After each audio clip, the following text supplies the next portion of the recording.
Hi mga kabagang! It's me, Janris Channel. Nagbabalik ang inyong kabagang. Ang vlog pala natin na to is about sa pagkuha ng permanent visa ng mga foreigner, mga ibang lahi, APAM, gano'n. Sana Sa mga kababayan natin na merong mga asawang APAM, foreigner, iba-ibang lahi, gano'n. Ituturo ko sa inyo step by step kung paano kumuha ng permanent visa. Pero itong video na to is based on our experience lang ng asawa ko. Sa mga disclaimer, bahala na kayo. Pero ito is base lamang sa amin ng asawa ko kung paano namin yun nakuha. Pagkuha nun, kailangan pupunta kayo sa Manila, kukuha ulit kayo ng this one, NBI clearance. Yan, ginaganon ko para hindi nyo masyadong maano. NBI clearance ng asawa mo. Nakukuha yon sa Manila. Kasi dito sa province, hindi sila nagbibigay nun. Kailangan nyo lumuwas na Manila sa main nila, office nila. And kailangan nyo kumuha ulit ng ganito. Requirements to for the permanent visa again. Kakailanganin nyo ulit yung passport, yung ACR card na kulay blue, at saka yung passport niya. Yon, kailangan yon. Kasi doon nyo kukunin yung mga detalye na sasagutan nyo sa form. First natin, ipapakita ko sa inyo yung mga binayaran namin na affidavit. Yung mga affidavit, marami yan. Yan, mga yan. Mga yan. Yon, yung mga affidavit na yan. Babayaran niyo yan sa kanila. Ang magpaprocess naman na ng mga ganito is yung mga staff dun sa Bureau of Immigration. Babayaran nyo na lang sila yata ng 2,000 plus, parang ganun, 2,000 or 2,000 plus yung mga binayad namin. Tapos mga kabagang, pipilapan nyo na yung form.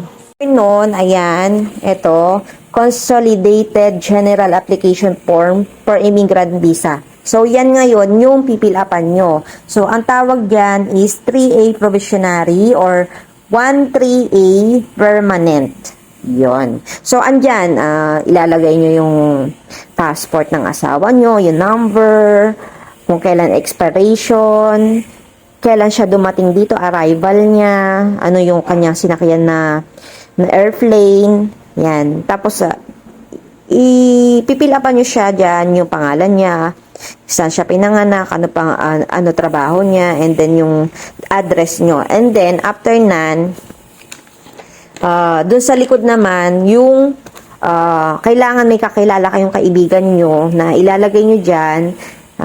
Katulad ako, naglagay ako ng kapitbahay namin yon. Kakilala nila kami. So, sila yung tatawagan. Dapat alam nyo rin yung number nila. And then, yung spouse, ako, yung asawa, ilalagay ko yung pangalan ko. And then, yung address ko din. And then, yung sa baba, yung ACR card na blue. Yon. Yung ACR card na ilalagay mo doon yung number kung kailan may expire rate at saka yung kanyang residence number. Yes. Sa pagsusulat nga pala dun sa form, gusto ko lang magbigay ng advice na kung kumuha muna kayo, gawin nyo yung scratch paper para meron kayong kopyahan. Kasi bawal magkamali, bawal yung mali-mali, bawal bura-bura. Tsaka caps lock, malalaki lang lagi yung letter ng pangsulat nyo doon sa form na yon. Kailangan malalaking letter at hiwa-hiwalay, caps lock.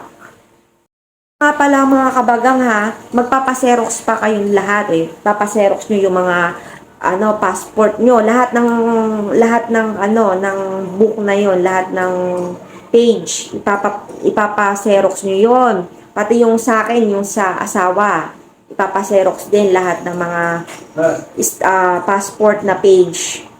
Tapos noon, magbabayad na kayo. Ayan, nagbayad kami ng 7,060. Pa doon yung binayad namin sa affidavit. Separate yon na binayaran namin. Ayan, at saka 2,500. Yun. Tapos, after nun nga, tapasa mo na lahat doon sa magbabayad ka na, doon na, puprosesuhin na nila lahat. And then, babalik na lang kayo ulit after ng 2 months or 3 months. Kasi, yun yung maaprubuhan na sa Manila yung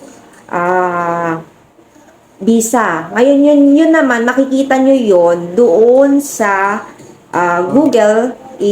Ano nyo lang yung Bureau of Immigration quota. Tapos yun, makikita nyo doon, may mga iba-ibang date. Ngayon, i-check nyo lagi doon. So, yung i-check nyo, nasa resibo yon dito. Ito, sa ganito, doon. Nakasulat doon kung anong ang number ng asawa mo, yung approval number niya. After nun, pagka nakita nyo na, babalik na ulit kayo doon sa immigration. Ngayon, yung immigration, kukunin yung passport ng yung asawa ko, kinuha yung passport ng asawa ko. Ngayon, pagkakuha nila doon sa passport ng asawa ko, tatatakan nila yon ng stamp. Tinatawag nilang stamp. And then, after nun, pagka natatakan yung stamp, maghintay ulit kayo 2 months. Parang naghintay kami 2 months ulit. Ngayon, bumalik na, after 2 months, nakuha na namin yung passport ng asawa ko at saka yung ACR card niya ulit na permanent resident. Ito na nga yun, yung yellow. Yan yung permanent resident. So, nakikita nyo naman yung pagkakaiba nila. Yung blue, yun yung probationary resident. And then yung yellow, yun yung permanent resident. Yung probationary, yun yung test or observation sa'yo ng 1 year. Kung papasa ka doon at wala ka naman nagawang violation, so pwede ka na mag-apply nga ng permanent visa. Tapos, isusurrender nyo na sa kanila yung blue. And then, yung yellow, yun ay maiiwan sa asawa mo. Pa nga po palang advice, kung meron po silang mga ibibigay na lahat na papers, itago nyo po yun kahit yung mga resibo. Huwag po kayong magtatapon, itago nyo po yun dahil importante yun sa another apply nyo ng visa. Huwag nyo pong itatapon. Magbabayad naman po ng annual fee, magre-register kayo sa e-service nila. And then, pilapan nyo rin po ulit yon. Pero mas madali na daw kasi online na. Kailangan nyo lang ng internet. And then, after nun, pagkatapos nyo doon, magbabayad na po kayo ng annual fee, 310 lang. Dapat, January to March lang. Kasi kung lalagpas kayo doon, may penalty po yata na every month 200.